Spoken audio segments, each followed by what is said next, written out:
Hill.net is proud to We will make America strong again.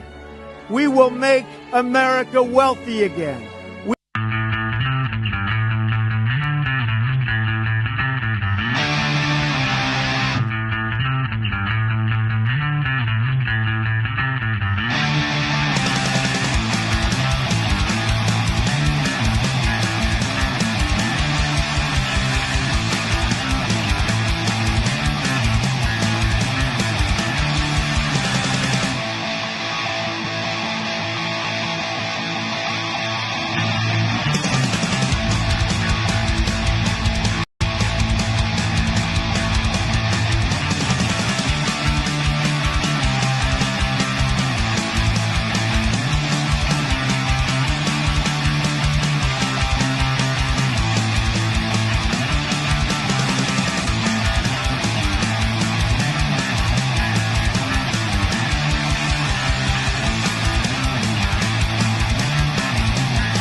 Yo, what's up, everyone? Happy Thursday. We are back with another installment of Taking It Back. With me, as always, is Mr. Zach Payne of Red Pill 78. What's up, buddy?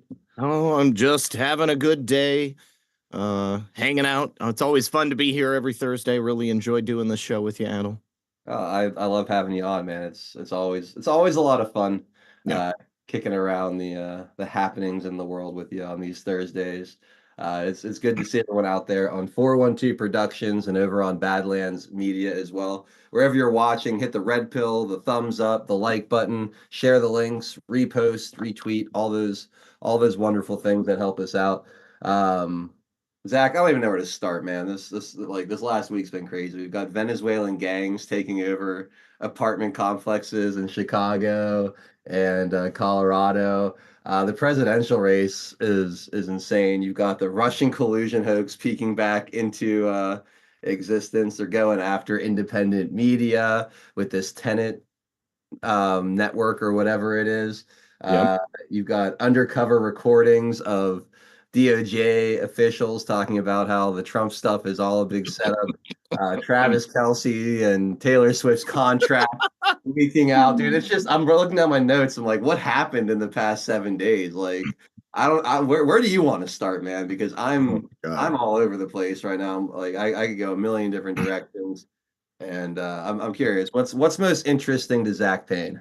Oh my God. Here's the thing is that like everything just kind of bleeds into one. I mean, we might as well talk about Russia collusion because I feel like that kind of leads into Tenet and then also Putin's endorsement of Kamala Harris. You can tell he was just like itching to get that one out, and it was perfect timing too. So, all right, so let's say we have Kamala Harris going after Tim Pool, who is like the most normie conservative. He's not even conservative. He's like a libertarian, right? Yeah, he's a fence-sitting libertarian. I like Tim Pool a lot, but the call him conservative is... Yeah, but I mean, they did, and that's why I'm saying it like that. Like, Kamala Harris is talking about Tim Pool, and I don't know, made some clip from his show, and then he says he's going to sue her, and then less than 24 hours later, we've got the Russia collusion election interference 2.0 psyop that begins on the American people.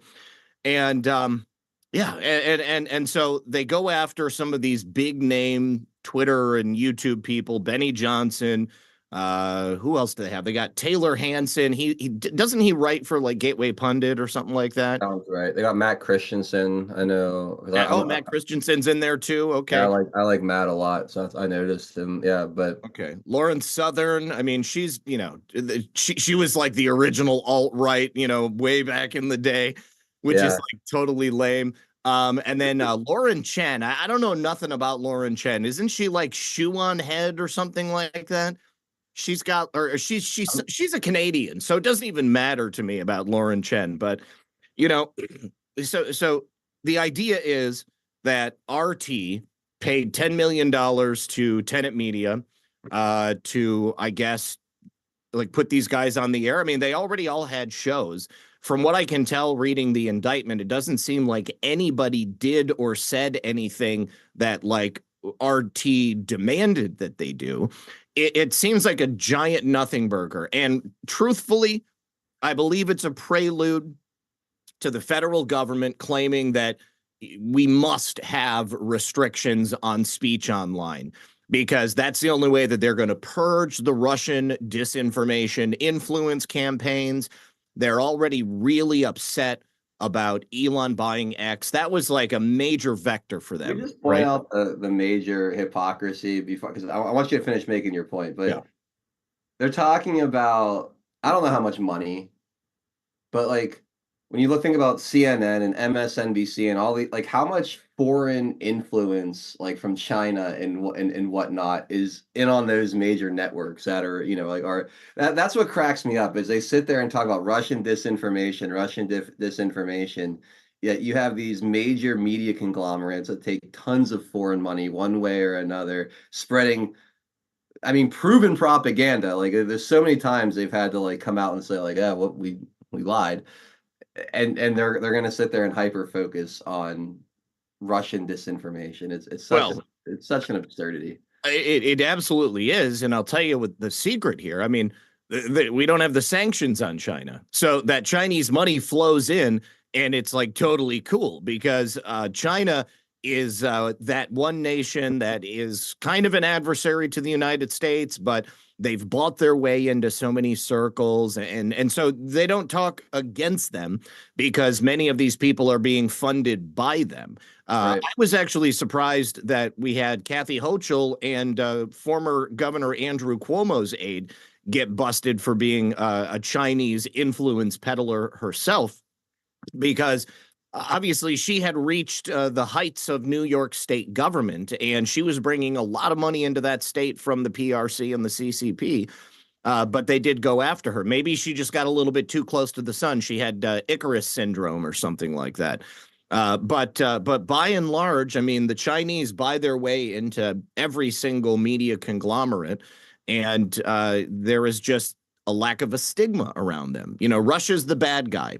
And so if you say anything that's even remotely pro-Russian or anti-Ukrainian, you know, God forbid, then you must be a Russian disinformation peddler. I'd like to go on the record right now and say I have not been paid $10 million by RT or anybody. Okay. All of my opinions are my own. And I still think that what's happening in Ukraine is morally reprehensible. And it doesn't matter to me whether it's Ukraine or it's the Middle East or it's Africa or South America. The United States should not be engaging in these global forever wars, and we shouldn't be putting all of our eggs into the basket of defense spending. We should be working on making America great again. And I think that in today's world, they don't want you to be able to say any of those things. They only want you to parrot the official government propaganda, the official party line. And so these people with big platforms are a danger to that. You know, they already came after us years ago. Okay. They clipped our nuts a long time ago. And so we never got to those points. I mean, those other people, they already had money and funding behind them. You know, oh, Dave Rubin, that's another one, you know. Forgot about him. But those people, they had funding, they had money, they had these big platforms, and they never got deleted. You know, so who knows? I mean, maybe we would have had a gig at Tenet if we just would have not had the courage to talk about the stolen election or Hunter Biden's laptop or perhaps the dangers of the COVID-19 vaccine. I guess we'll never know, Adel. We'll never know. I guess we never will. You're making a point about Elon Musk too before I cut you off. So yeah. So Elon buying Twitter, I mean, that was like a vector for their government propaganda. I mean, they had total control basically over the conversation on social media. And Elon coming in, buying them, exposing the Twitter files. You know, think of Elon what you will. You may not like him. You may not like everything he says. You might not like what he's done with Twitter. But I mean, objectively, it's a better place than it was. And so much direct governmental influence on your speech was exposed as a result of Elon Musk buying it and releasing the Twitter files. So, I mean, nobody's perfect, all right? And nobody's ever going to do or say exactly what you want them to say. And that's perfectly fine. Criticize the things that you don't like. But I mean, definitely, like, let's call out a win. The government is on its heels. They are freaking out right now, trying to convince you that you're a danger to the republic, or rather the democracy, because you don't believe that the elections are free and fair, because you already know that dead people are on the voter rolls, that illegals are on the voter rolls, that electronic voting machines cannot be trusted. I saw the funniest community note on Twitter the other day. And this is the kind of thing that under government rule would have been published and people would have been like, oh, Elon Musk is a disinformation agent. He posted a meme that I've seen before. It was like, don't let Donald Trump cheat in the next election. Demand voter ID and paper ballots. Okay. And everybody knows it's a satirical meme, right? I mean, like, memes. That is so good. Oh, God. And so somebody community notes it and says, this is disinformation because everyone knows that paper ballots make elections less secure, and voter ID is a racist policy of Donald Trump himself. And so I was like, somebody took the time to community note that so that it would be on there, and then maybe people would see it and then not take Elon Musk's joke meme seriously. Okay, we don't think Donald Trump is going to cheat, but we do want paper ballots and we want voter ID. But that's the kind of thing that would have been allowed on Twitter previously. He would have posted that meme and Jack would have allowed a giant banner that says paper ballots make elections less secure. And a whole bunch of dumb libtards on Twitter would have been like, look, see, I saw it on community notes. It's a free and fair policy for us to police ourselves in our own speech. Paper ballots are insecure. You can't have paper ballots. Yay for electronics and Orwellian surveillance. That's unbelievable. Do you think if Elon Musk had bought Twitter, let's say in 2018, do you think they get away with the election theft the way that they did in 2020 if they weren't suppressing? Like, you couldn't even type in the words like hammer scorecard or whatever it was, or it was so on lockdown, Zach, back then. You couldn't DM even certain articles like with the Hunter Biden laptop. So I mean, I really wonder if Elon had control of Twitter, and before 2020, how much of the COVID narrative would have survived the way it did, how much of the stolen election would have been able to be taken. I feel like it's such a new ball game right now, just with this one mainstream platform. Be even remote, a little bit liberated. It's still not perfect. It still has a ways to go before it's like old Twitter was, but it's so much closer. And I feel like we actually have a fighting chance. There's finally a fair mainstream battleground that's not under complete oligarchy control by the deep state. It's a whole new dynamic going into 2024. I think undoubtedly it would have had a positive impact in terms of getting the truth out. There's no way around that. However, I don't know that there would have been Twitter files in the way that there was if Elon had come in at that time. I mean, Twitter was, definitely in those sort of pre-planning stages of working with the federal government, but they hadn't created all of the various entities and the sort of suppression program that was overt as it was during the pandemic and during the election. So, it would have been a positive, but I don't think that it would have exposed these people in the way that they have been exposed as a result of it happening when it actually did. I think that was necessary. I think that America needed that. I mean, we needed to catch these people with their pants down, and we did. Okay. I mean, you've got the disinformation police bending Twitter over, okay, and demanding that they submit to them. And the same with Facebook. All of that stuff came out at the perfect time. And I don't think that it would have had the same effect, but it would have been a net positive. Yeah, no, I agree. Frank, good to see you, man. How are you? Hello, guys. How are you? Good, man. Good to see you, buddy. We're just What did I walk in on? Well, we're talking about the return of the Russia election interference narrative. This indictment on Tenet, I think it's called, the media Yeah. group Yeah. network. I was on Matt Christensen. Okay, so the first Wednesday of every month, Matt Christensen has me on for like a 20-minute segment on his Tenet show. Okay. He is, I think, commentator number 6. He's the lowly number 6 on this. He's already catching shit from his fans because he's only 6 and whatever. Anyway, I was on with him because when I woke up yesterday, I saw this happening. I said, "Oh, like, imagine that! Imagine that the Russians are interfering again." Then I saw a Tenet was in the middle of it. Oh my gosh! So obviously last night was not going to be his Tenet show, but he said, "Hey, would you stay on with me on my normal channel? We'll just talk about this." And he addressed it a little bit, and it's telling in itself that with the announcement of the indictments, there is the DOJ, the FBI even saying out front that these people were likely duped, and that this is just another February 2018, Rod Rosenstein rolling out 24 Russians that would never see the inside of an American courtroom, low risk, high reward, September 2024, pre-election narrative bullshit. It's just, dude.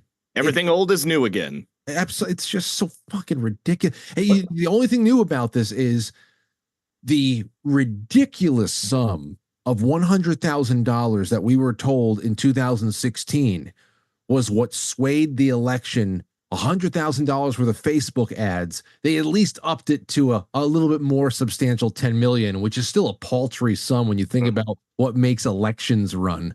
It's just you're talking about like 1% of what the Democrats alone will spend on their presidential campaign. Like, because didn't Hillary Clinton spend like $1 billion in 2016?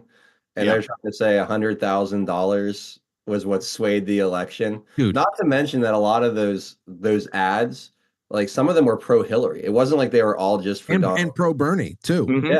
Yeah. So they were going in two different directions. It was a drop in the bucket, a literal drop in the bucket of like you said, Frank, what's spent on these campaigns.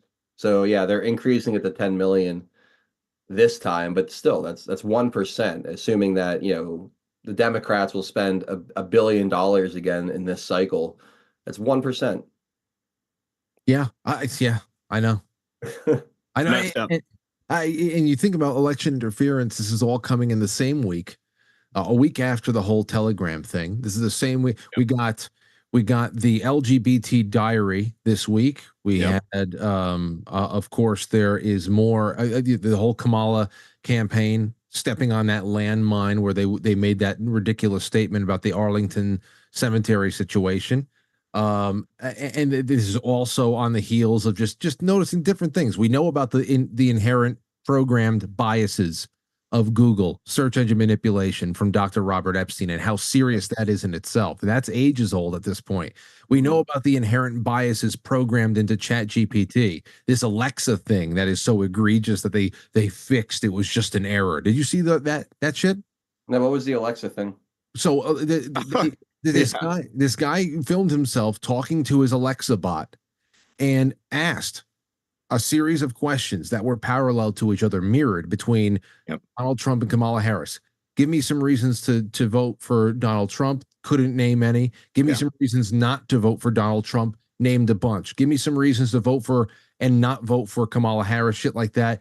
Incredible. You want to talk about $10 million? That's worth $100 million right there. That programming into Alexa. And it wasn't an isolated incident either. I mean, there were people all over the place that were doing it, and it was exactly the same every single time. I cannot give you any specific reasons to vote for a particular candidate when asking about Donald Trump, and then no problem giving all of these this bullshit about, progressive ideals and shattering the glass ceiling, and Kamala Harris is a black woman of color, and we've come so far in this country. You should probably vote for Kamala Harris. And I also loved how Garland opened the presser talking about all of these instances of election workers that were being threatened or who had been shot at, these acts of political violence, over and over and over again. The clear insinuation was people who don't trust in the American election system are themselves dangerous and must be stopped, must be shut down. The one act of political violence they did not mention, which is probably the most consequential, is the attempted assassination of President Trump. They also never mentioned, of course, the attempted assassination of Steve Scalise or any of the other acts of overt political violence that have been committed against anyone else. It was always people who were shilling for the system. And, I was saying before you got here, Frank, I mean, I feel like this is a clear prelude to a brand new crackdown on social media expression. This is going to lead to overt censorship. They're going to do whatever they can to try to stop people from talking about things that the government narrative is not going to be jiving with. Well, and it, to that comment you just made right there, let's think about why that would be so. In every way that I've seen this reported on through either the AP or any other thing that I was reading yesterday, all of the comments and all of the quotes that they took from people like Garland or Lisa Monaco or something like that, it all whittles down to one thing: that the interference campaign, which none of these people at Tenet are carrying water for the Russians. No. Okay, they just don't happen to be. And I only really know Matt Christensen, personally, but everything that they were saying was that this helps Putin's preferred candidate, Donald Trump. So now it is essentially just anything that helps Donald Trump must be outside influence from Putin, because that's who he would like to see win. The connection, the reach that has been made is absolutely incredible. And when you, again, not only does the angle of saying these 4 to 6 people or so were unwittingly carrying water for the Russian state, that right there absolves them of having to litigate this obvious ridiculous. Who knows along the lines where the well got poisoned over there at Tenet? If this was always a setup or whatever the hell else, we know just from noticing these patterns in the media that they were saving it for September 2024. But like you were saying, Zach, from there, since the unwitting line, duping line, saves them time from going to court with this nonsense, it also grants them a new reason for going out there and waging war in the new media sphere. And that is that everybody's unwittingly, perhaps, carrying water for enemies of the state. And we cannot let Donald Trump win because we can't let Putin win. They've really just made it that simple. Yeah. And never mind Putin's own words, stating explicitly that he wants Kamala Harris and Tim Walz to win because they're clearly the weaker candidates, and it's obvious what's going to happen to the United States if they remain in power. And they're predictable, he said, right? Yeah. Predictable. Yeah, are extremely predictable. I mean, this is kind of the precipice of free speech right here. If Kamala Harris does win, like I don't know how much longer operations like ours will be able to continue to exist without serious, implications. What really bothers me is that, Berkshire Hathaway. I can't remember the dude from Berkshire Hathaway. I'm totally blanking. Warren Buffett. Warren Buffett essentially liquidating his entire portfolio. Okay, like $100 billion in cash reserves. Do you know why I think that is? Because he's anticipating a potential Kamala Harris win and an implementation of a tax on unrealized gains. Do you know how many hundreds of billions of dollars Warren Buffett just saved himself if that actually happens? Now he's got all that money. Everything is on the books for 2024. If she actually does win, that's immediately going to be bad for business for everybody, and he would be out of a lot of money. So, I mean, like, I think that there are forces that are preparing for that eventuality. Now, it doesn't mean that it's going to happen, but I mean, Warren Buffett is a market mover. Yeah. What do you guys think about, like, so I saw Rich Barris, I think it was, tweet that the internal poll numbers for the Harris campaign must be absolute trash Oh, yeah. for him to be doing stuff like this. But when you like, when I was watching Rich Barris's live stream, I want to say maybe yesterday or the day before, and the numbers he was showing things to be pretty close. And I feel like Rich is pretty honest in the way he collects data and puts things out there.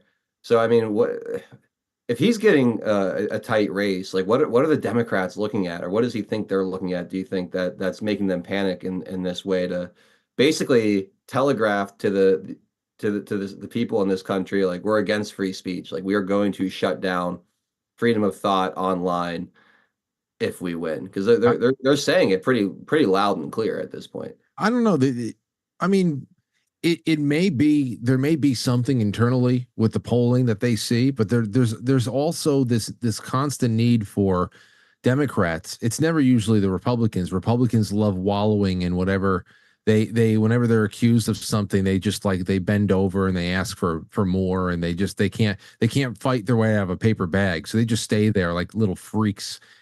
Anyway, but the Democrats, because they're always caught up in some shit, and they're always really in need of ridding themselves the backlash, the blowback of what they're doing. They need stories like this Russia thing sometimes, not even because of polling per se, though that's always a necessity as well, because nobody naturally wants what they have.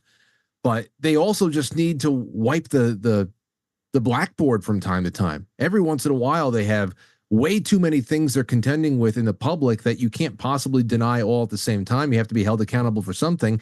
And that's usually when something else comes out to give them a little bit of evasive maneuver. So it could be something internally, but with the polling, but I think it's also just par for the course. You know, when Donald Trump was president, anytime he had a good day, a stupid soap opera scandal broke the next day. Yeah. I mean, if he had a strong State of the Union, they had to cut him down at the knees 48 hours later with some stupid shit. And that's just what happens with them on the inverse. Whenever they stumble and fall and scrape both of their own knees, it's just, it could be one or the other or both. I mean, I think it's really for them. I mean, it's all about controlling the narrative. I mean, we were talking before you got here, and the purchase of Twitter cut off a major vector for their government propaganda campaigns. And right now, the alternative media is exposing so much. I mean, we have been for a long time, but like, as it stands right now, I mean, you know, who's reporting on Kamala Harris's anemic rallies, or the fact that they're bussing in people from other states, or talking about Tim Walz drinking horse semen? You know, I mean, take your pick of any of these issues that they do not want people to focus on. And we're driving that conversation. And I truly don't believe that it's as close as any of these polling places are getting. You know, I mean, go back to 2016. I mean, think about how surprised everybody was that really wasn't paying attention. You know, I mean, like, there were all those Trump voters that just didn't want to talk to polling places. As it stands right now, Democrats love to talk to pollsters because they love the idea that their candidate is going to win. I think that by and large, I mean, Republicans, conservatives, if you're leaning to the right, you don't trust polling places. And so we are less predisposed to even have that conversation to begin with. The Democrats fall all over themselves to get that sort of messaging out there that their candidate is the one who's going to win it. But when you talk to real people, I don't know, but like one person who lives on my block who actually supports Kamala Harris and wants that woman to be the president of the United States. They need to control the narrative. They need to stop us from controlling the narrative. And they also want to turn it around so that they have any reason to point at Vladimir Putin and say, Russian man bad, Russian man equals Donald Trump. We need to make sure that Kamala Harris is the next president of the United States because she's a woman and she has a vagina. Or I guess maybe she has a vagina and she has colored skin. But if they can do that, if they can shut down social media prior to the election taking place, then they can also shut down any conversation we have about an unfair election or any cheating that's going on. They can stop that line of conversation from happening before it even begins. And then if Donald Trump actually does come back to the White House, then they're going to point back at Vladimir Putin and they're going to say, look, he stole our election. He's putting Donald Trump back in. And we've been telling you guys for the last 2 years that nobody likes Donald Trump. And that's just the next line that they're going to do. You guys answer polls? Yep. I've been actually called never in my life have I ever been a part of a poll. I have. I used to work at polling places back in the day. I mean, in high school, there was a polling company in my town, and they were run by Democrats.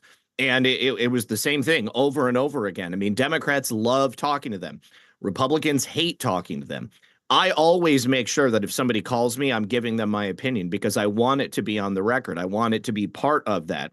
But even more than that, besides the fact that Democrats love talking and Republicans and conservatives generally don't, they will explicitly oversample for Democrats 9 times out of 10, because then you have, this preponderance of the answer that you want to be able to present to the American people.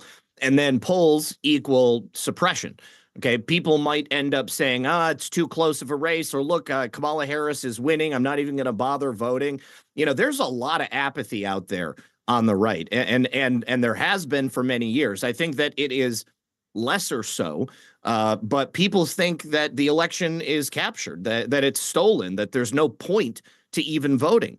But I'll tell you what, I mean, there definitely is no point to voting if you're not going to vote. I mean, if you don't bother to go out there, you don't bother to be a part of this system, then it's already lost and you might as well just sit on the couch. Yeah. So, don't be a pussy. Yeah. Fucking vote.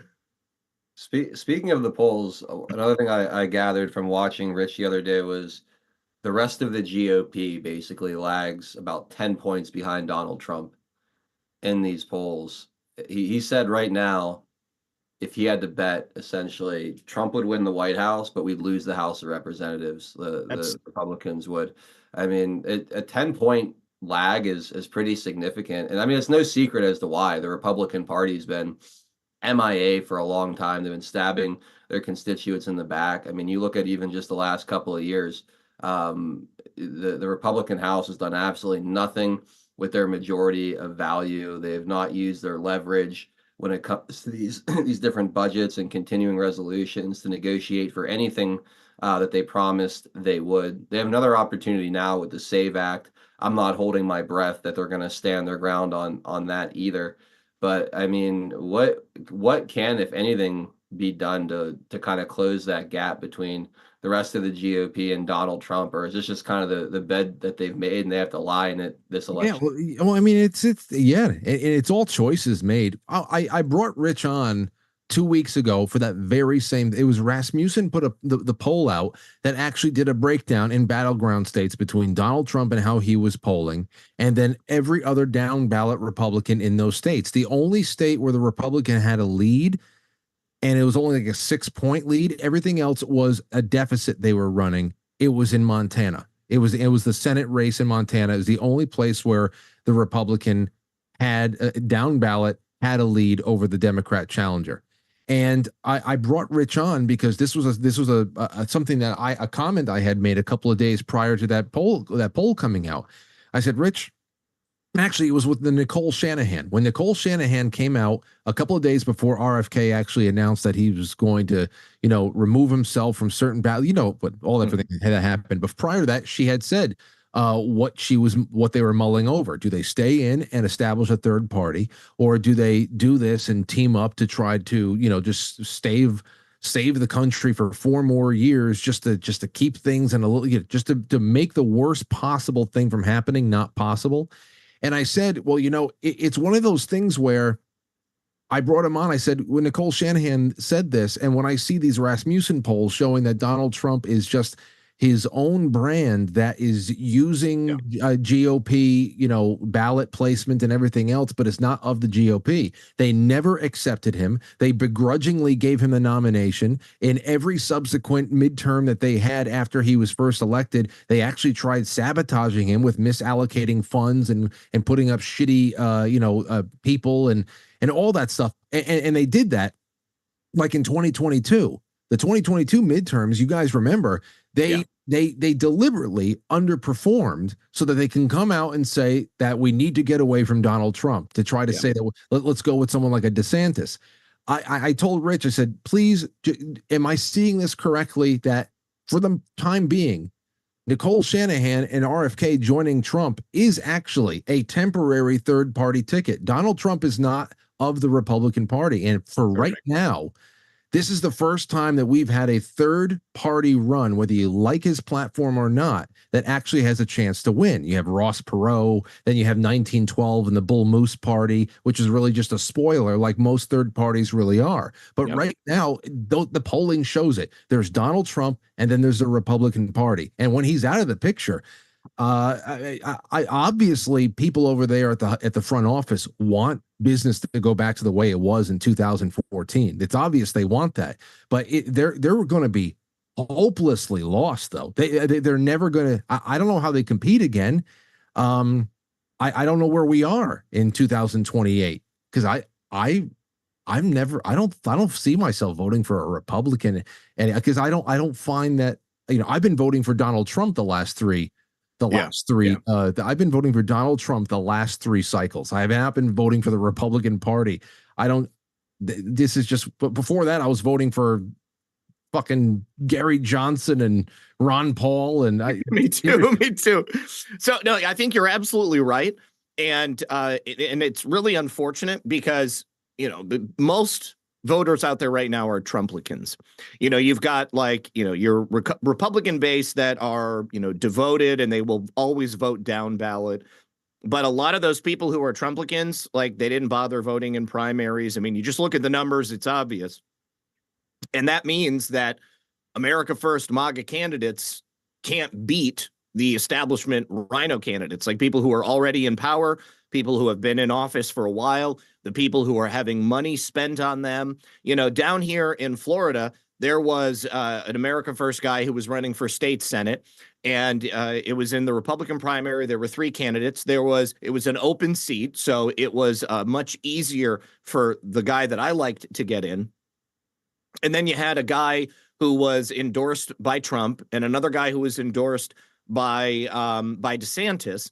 And the guy who was endorsed by DeSantis, he had been like a state rep here previously. The other guy was a sheriff, but the money in the race was being spent on each of those two guys that were endorsed by Trump or DeSantis. I didn't really care for the guys that were endorsed by either of them.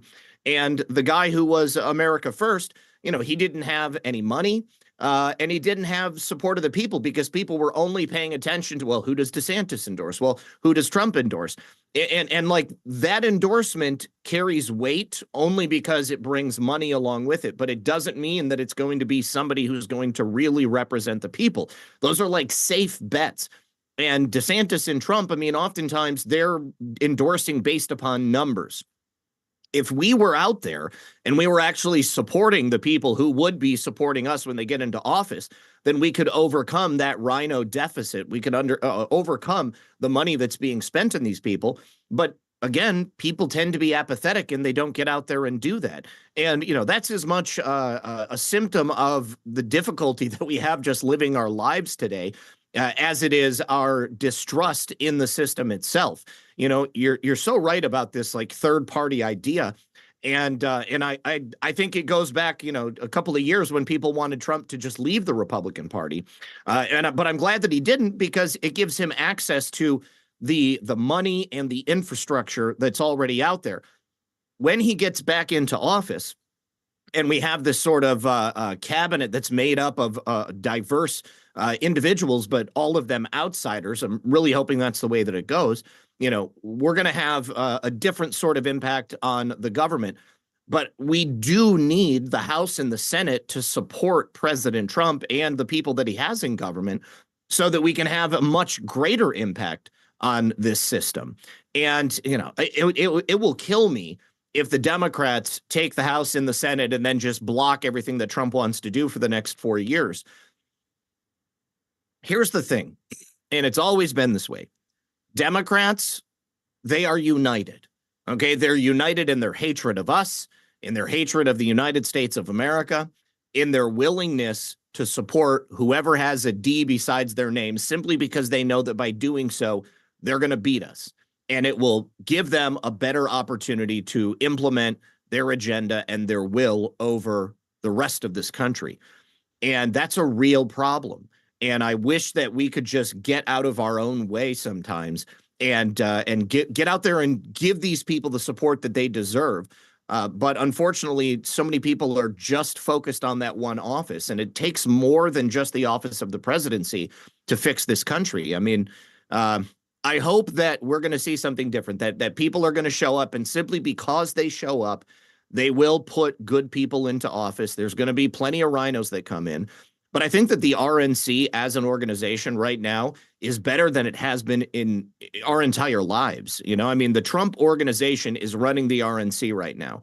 And, you know, you got Lara Trump and Michael Whatley. You know, Donald Trump chose Michael Whatley, maybe because he would listen to Lara, okay, and do what needed to be done. But we stripped all of the anti-MAGA lawyers out of that organization. We've trained hundreds of thousands of people who are going to be in the count rooms on election day. We have primed no fewer than 500 MAGA lawyers that are going to be in those swing states on the day of the election to challenge anything that we see. And individual efforts are taking place to help shore up the election system.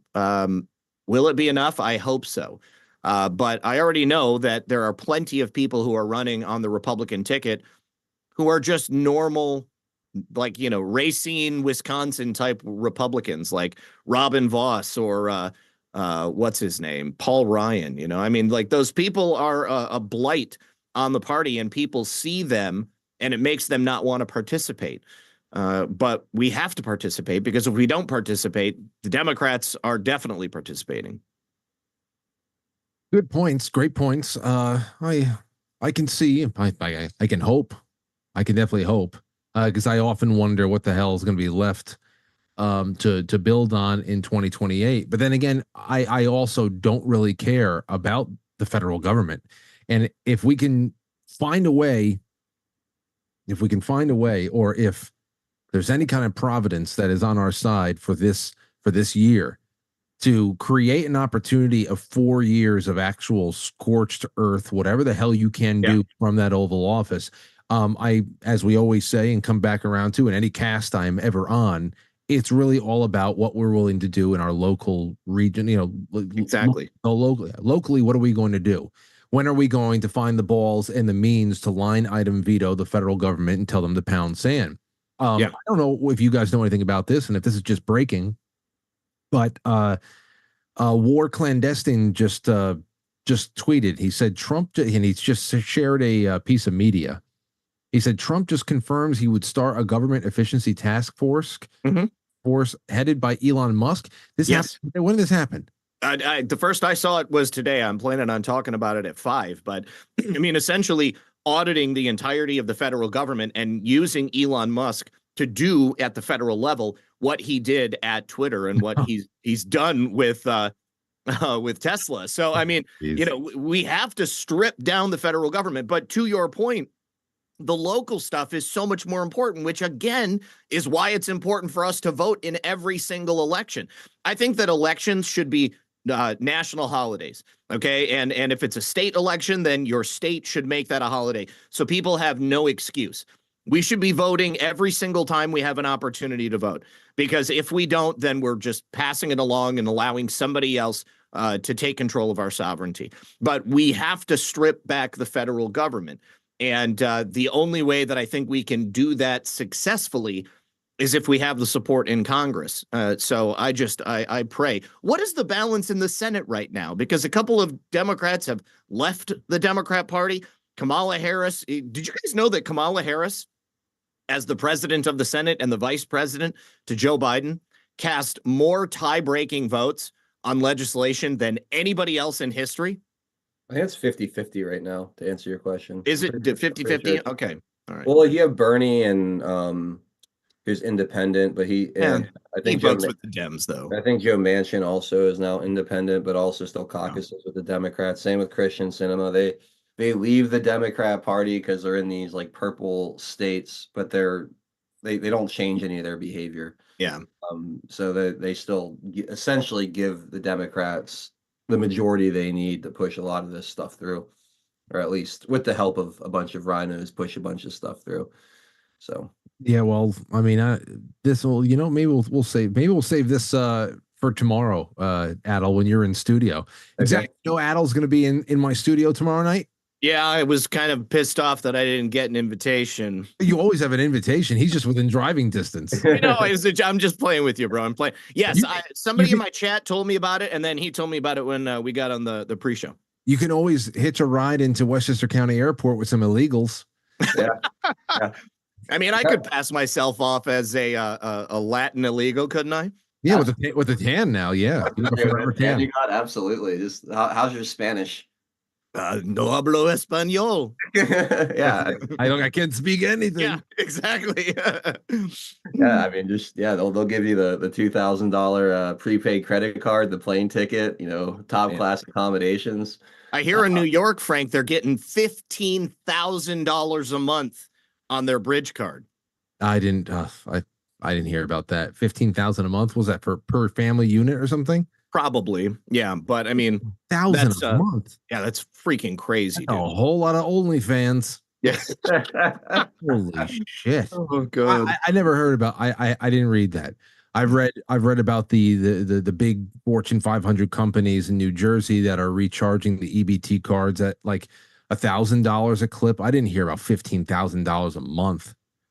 I saw that in an interview with an illegal outside of like a 7-Eleven or something like that.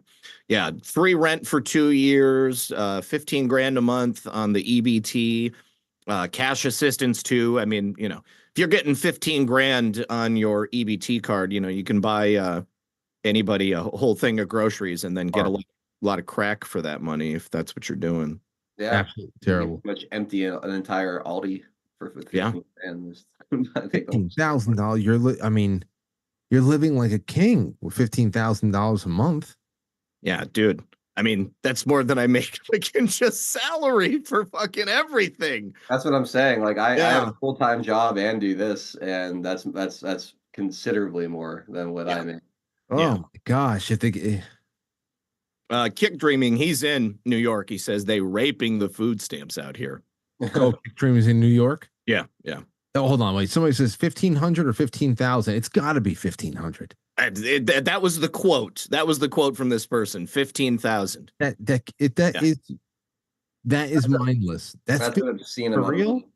That can't be 15. That's just such an obscene amount of money. No. Hold on a second. 15,000 a month for smelly illegals in New York. Let's see. What does it cost to live in New York City? I mean, I feel like you probably need about 15,000 a month. I mean, yeah, 15,000 a month. If you had like a 2-bedroom apartment or something in New York City, $15,000 a month. You're spending at least. Hold on, you know what? Let's figure this out because we only have a couple of minutes until Zach leaves. Yeah. Say 2-bedroom apartment, New York City rent. Let's see. I figure it's like 8,500. Let's see. That's so crazy. Let's go to Zillow. Okay. New York rental listings. We have Suffolk. Oh, that's like okay. Suffolk Street, New York. 2 bedrooms, $7,691. Let's go to that. That is insane for a 2-bedroom rental. Well, and it has a nice view. In the Park Overture, 4568 Broadway, 2 bedrooms, $4,980. Here we have a nice one. Hanover, 10 Hanover Square apartment, 14A, 2 bedrooms, 2 bath, 1,100 square feet, $7,052 a month. Here, hold on. How many square feet? Here, I'm going to give it to you. Wait. So maybe this illegal was like adding up the cash benefits with the food stamp benefits or something like that. I don't know. Here's one. Hey, this is what I thought. This is on Wall Street. On 95 Wall Street, there is a 2-bedroom apartment that you can have for a luxurious $7,734 a month. And That's so crazy. Just to put that into context, guys, like, because I've been looking around, like, to get a mortgage, a 30-year mortgage with a 7% interest rate on a house that's like 450 grand, like your monthly payment is going to be $3,700 a month. So they're for a tiny little 2-bedroom apartment, $7,000 in rent. I mean, that's insane. but Absolutely. if you're making 15,000 though, you figure, let's say it's like an even 7,000. So that has 8,000 left over a month. If you save a little bit, you're going to spend at least a couple thousand on food. I mean, it's very easy unless you prioritize saving at least $1,000 to $1,500 a month in a side pot that you never touch. Unless check this out. You prioritize that, you can spend 15,000. You can live from paycheck to paycheck easily. Yeah, definitely. Now, this is from 10 months ago in Chicago. They were giving them $9,000 a month to help cover their rent and furnish their apartments. Here I am working like an idiot, like actually like working a full-time job like a moron. Suckers. Yeah, total sucker. And I'm being robbed for 3 months out of the year, so they could take that money and give it to these criminals that come here illegally. And I mean, $9,000 a month, that's what? That's a 6-figure salary. Absolutely. And listen, this is part of the whole tenant media thing.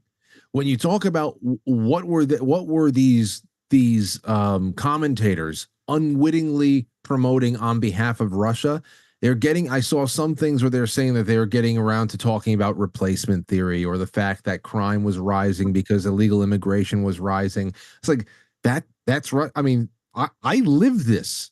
I don't, there's no Russian operatives telling me what's going on around me. We see it with our eyes. Like, so this is the whole point, like what Zach was saying, how this is a shot across the bow of independent media at large.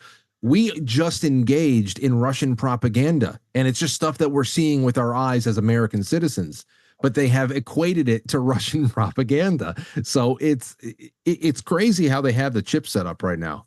It really is. What do you got here, Zach? Okay, so I'm sorry, it wasn't New York, it was Chicago. All right, so this is her explaining the $15,000 a month in food stamps.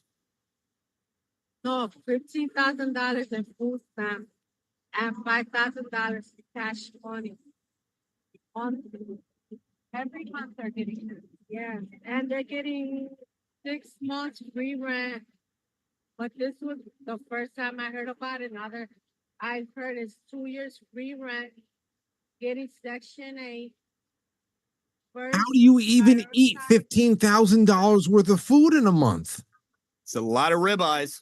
It's a lot of ribeyes.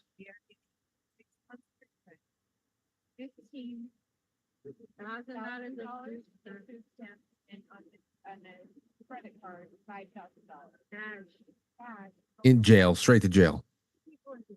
You're a filthy criminal. Because there's a lot of people, that need help with Medicaid and food stamps, and they get rejected.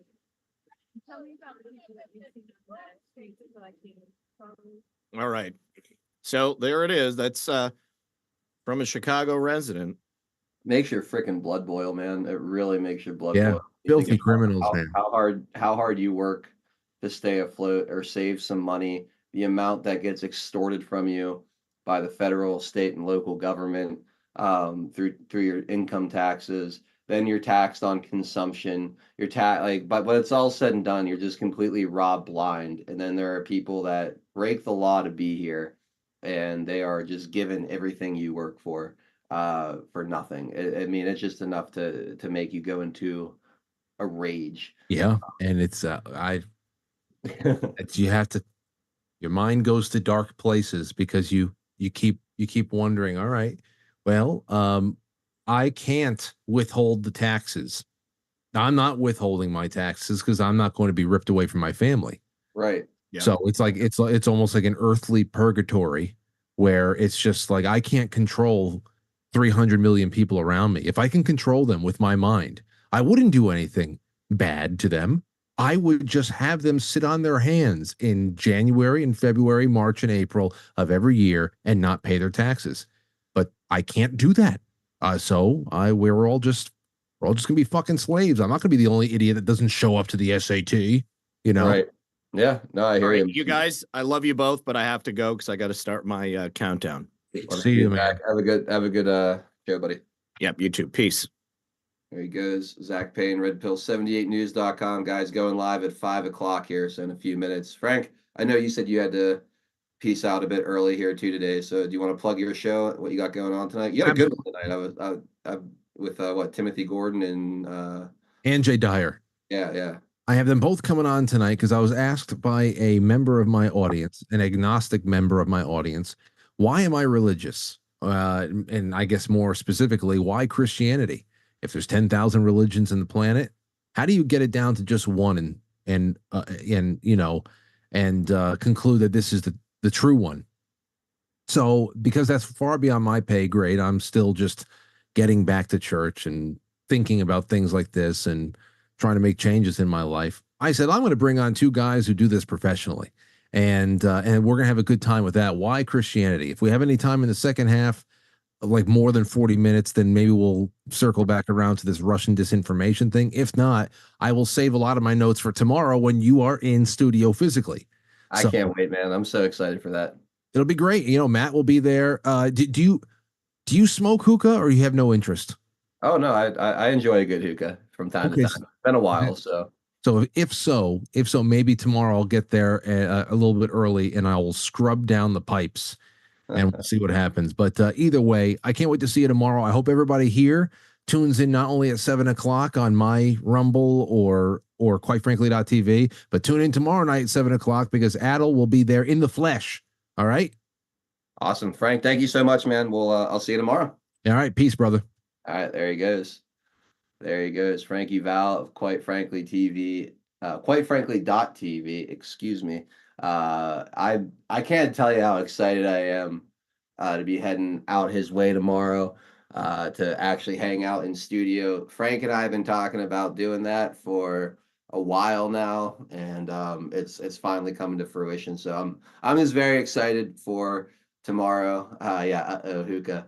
I promise I'll go easy. I won't rip up my throat and lungs again the way I did last time. There's a little thing called moderation, and I'll be sure to not just breathe in hookah smoke for over 2 straight hours, but yeah, I'm very, very excited for hanging out with Frank and Matt and just being in the studio. It's going to be an amazing experience. So I hope you guys will all tune in tomorrow at 7 p.m. Eastern time. And don't worry, because Pinata and Drunk Pinata and Tian Homesteader are going to host deplorable discussions here at 4 p.m. So you're still going to get from 4 to 6 p.m. Here on 412 Productions as well. So you're a little bit of best of both worlds. So very, very excited. Unfortunately, guys, I cannot do overtime today. So we're gonna wrap up the show here at the bottom of the 4 o'clock hour. We'll read some gold pills here and sign off. But guys, thank you all so much. Those of you on Badlands Media, if you want to follow me, my channel's 412 Productions on Rumble, Pill.net, DLive, Cloud Hub, Odyssey. I'd love to see you guys over on Twitter as well. My Twitter handle is at 412anon87. I'll even throw it in the chat. I want to start being more active on these social media platforms. So that's my Twitter handle over on Twitter at 412anon87. I'm also on True Social, just at 412. So please, wherever you're at, give me give me a follow. I promise, guys, I'm not gonna have the same issues I did last time with the hookah. But no, I'm really looking forward to driving out there. I'm gonna probably leave my house tomorrow around 8 a.m. It's let's a little over a 6-hour drive, and yeah, I'll check into my hotel, take a little nap, get myself ready, and I think I'll be meeting up with Frank around 6 o'clock. We'll head over to the studio, get situated, and yeah, it's gonna be a ton of fun. It's gonna be a ton of fun. So again, please come follow me, guys. 412 Productions on all the streaming services, and then at 412 Anon 87 over on Twitter. All right. Your gold pills. Floyd, thank you for the tucking it back cookie. Appreciate you, man. Boys Blanc, Doug's Mad Hat 1, Red Gun, Sean Joe, Geneseppi, Floyd again, Ohio Kimmy, Empress Bitch to you, Sean Joe again, Trick Pony. Thank you guys for all the cookies. I really appreciate it. Floyd says, cheers, another great show. Thank you so much for that, Floyd. Sean Joe, thank you for the cookie. And Joe Elaine says, I need an Instagram account. I know. So many people have told me to make an Instagram. And I've downloaded the app, but I just can't bring myself to actually sign up for anything that Mark Zuckerberg owns. I've thought about it. I've gone back and forth. I've come close, and maybe I will at some point make an Instagram. But if I do, it's not going to be something I do related to the show. It'll just be more personal stuff, which you'll all be more than welcome if I do create it to come follow me over there or whatever. Or is it following friends? I don't know. I know nothing about Instagram. Friend me or follow me over there if I decide to do it. But it's going to be like me with my family, me with my friends, me doing things outside of this whole world if I do create an Instagram account. I've got enough social media for the channel and spend enough time in this world as it is. So I just like I said, I find it so hard to create an account on anything that Zuckerberg owns. But anyway, guys, that is gonna do it. That is gonna do it for today. Thank you guys again for tuning in. Again, if you guys can follow everything from Zach at redpill78news.com, everything Frankie Val at quitefrankly.tv. And again, my channel is 412 Productions, or find me at Twitter at 412 anon 87. So that's that. All right, guys. That's going to do it. Again, for Frankie Val and Zach Payne, my name is Adel Nero, and this is Ben. Oh, you know what? I totally forgot our sponsor today. They're going to give me like 50 lashes over at Badlands. All right, let me take care of our sponsor, and we'll wrap up. Our sponsor today is Goldco. The 2024 election is approaching, bringing the potential impact on our finances. With $6 trillion in taxes in play, it's a great time to consider buying gold. Gold prices have been soaring lately as more people turn to gold to safeguard their assets against the looming threat of a recession or a debt-induced currency crisis. Join the thousands of hardworking Americans who are taking proactive steps to safeguard their savings with Goldco. With over 10 years of experience, Goldco has established itself as a top player in the gold industry. Their buyback guarantee assures you that if your situation changes, they will repurchase your metals at the best price, providing you with peace of mind. Head over to badlandsgold.com to claim your free gold and silver kit. You may even qualify for up to 10% back in bonus silver. Visit badlandsgold.com and take control of your financial destiny. That's badlandsgold.com. Big thank you to the sponsors. Thumbs up, red pill, repost, share the links, all that good stuff. For Zach Payne and Frankie Val, my name is Adel Nero. This has been Taking It Back, a 412 production syndicated by our wonderful friends over at Badlands Media. Yeah, you guys have a wonderful rest of your Thursday night, and I'll see you live from Frankie's studio tomorrow at 7 p.m. Eastern time. Bye, everybody.